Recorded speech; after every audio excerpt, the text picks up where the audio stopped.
Vaatamata vihmasajule kogunesid talguliselt Tallinna lähedale laagri alevikku juba varahommikul. Talgutööde põhieesmärgiks oli kinni aetud koopakäigu avamine ja prügi eemaldamine. Seekordsed talgud olid veidi erilised, selle poolest, et neil osalesid nii eestlased kui venelased üheskoos.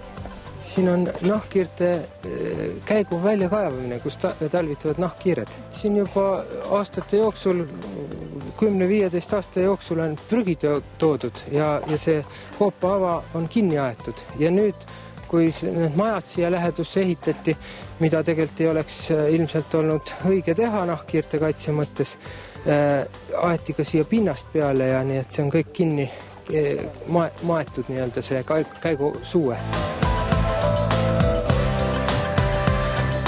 Nahkhiirte suuremad talvituskohad on Eestis looduskaitse all ja neis kehtivad inimestele liikumispiirangud.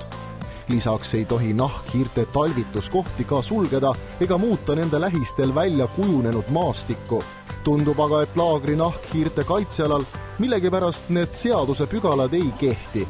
Ja see on kaitseala, 80. aastate lõpus võeti kaitse alla laagri nahkhiirte talvituspaik ja hiljem ta formeeriti ümber nagu nahkhiirte püsielupaigaks. Nii et ta on kaitse all, aga kogu aeg see kaitse eeskiri on nagu lõdvenenud, nii et nüüd ongi saanud võimalikuks siin majade ehitamine siin samas külje all. Me ei tea, kuidas see nahkhiirtele mõjub.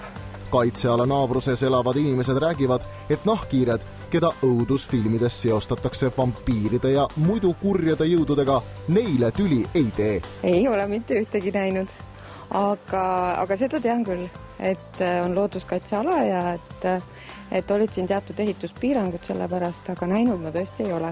Ööbikud laulavad siin. Kui praegu nüüd need avad lahti kaevatakse, nad lendama hakkavad, et kas te kardate ka neid? Ei, ma arvan, et ei karda. Ei, et tehakse lahti või? Ma arvan, et see lihtsalt lisab väärtust siin elamisele. Tallinnas laagris tegelikult on see pinnas siin maalt üsna õõnes, käigud viivad igalt poolt tont teab kus kohta.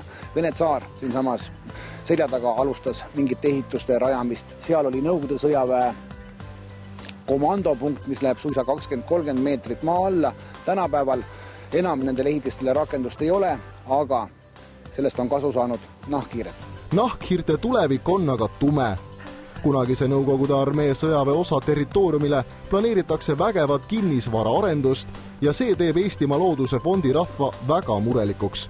Peeter Suure idees sündinud maa-alustes kaitserajatistes võib hinnanguliselt talvituda tuhandeid nahkhiiri.